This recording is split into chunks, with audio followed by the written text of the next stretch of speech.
Hey, sports card fans, it's John, Wade Boggs fan. Hope you're all doing well. Last week, I did a player showcase video of Pete Rose showing off most of my Pete Rose cards. It had been a while since I had done a player showcase video. Not sure exactly why I picked Pete Rose, but I decided to go ahead and uh, do a video showing off those cards.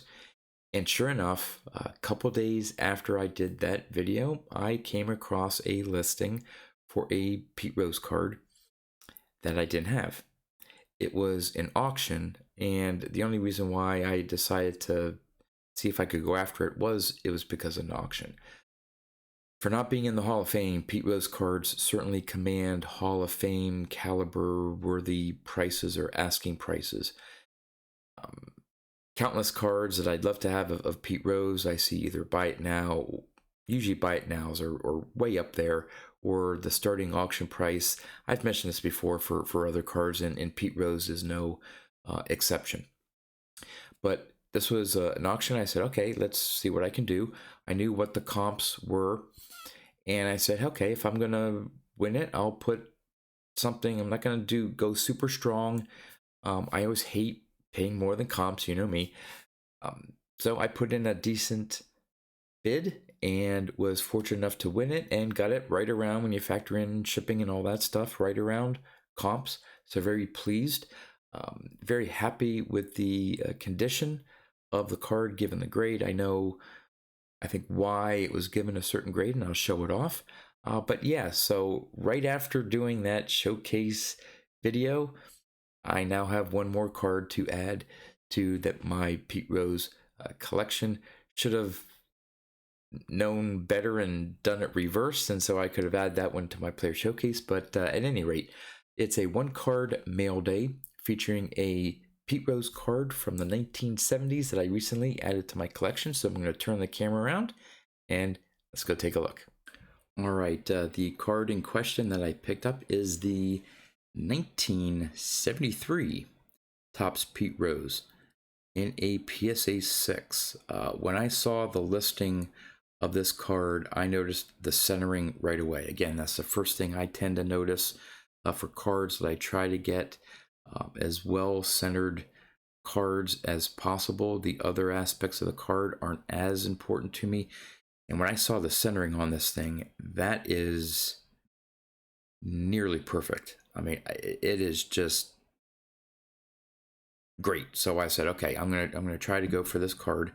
The corners on it, fairly sharp, maybe slightly rounded or whatever. But what, in my opinion, gives it the 6 or knocks it down to a 6. You can see here along the left-hand side, that edge right there, it was not cut cleanly in the manufacturing process, and you can see it better on the back. Heck, even the back is really well centered. You have maybe a couple little ink things down there, minor things, but you can really see it with some of the chipping on the back.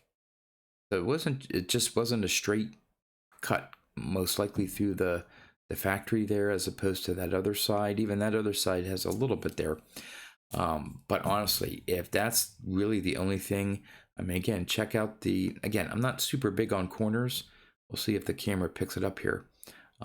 Pretty decent corner there. Look at that corner. I mean, again, not perfect.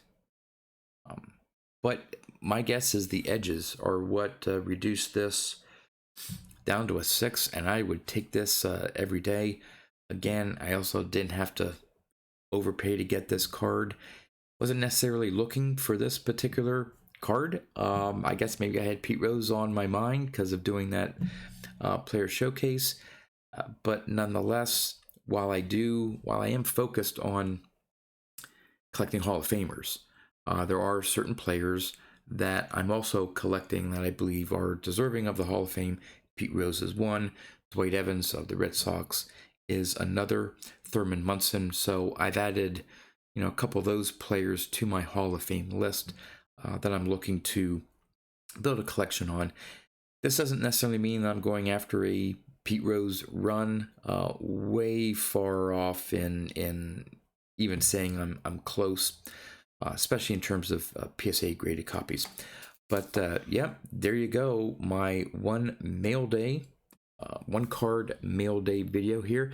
That really nice 1973 Topps Pete Rose. Now, before I go, hopefully I'm going to be getting in the mail card number 15 toward my 100 cards for $100,000. So I've been looking for this card for some time. I had to overpay a little bit. I know I hate it, but I had, well, I'll explain it in my next video. Leave that for a little teaser, but really happy to add that card and going to be checking that off my list for the 100 cards for $100,000. And I don't want to jinx myself, cross my fingers. I'm looking at another card that is on my list that is going to be ending in about a day or so. So I think I may have enough money to put in a decent bid. So everyone wish me luck. Hopefully I will have number 16. If not, I think there's another one waiting in the wings as another potential. So I can't go after all of them. So I have to pick my cards as they come and see what grade and price I can go after. But yeah, still working on that little project as well. That's all I have for you. As always, thanks for watching, and I'll see you next time.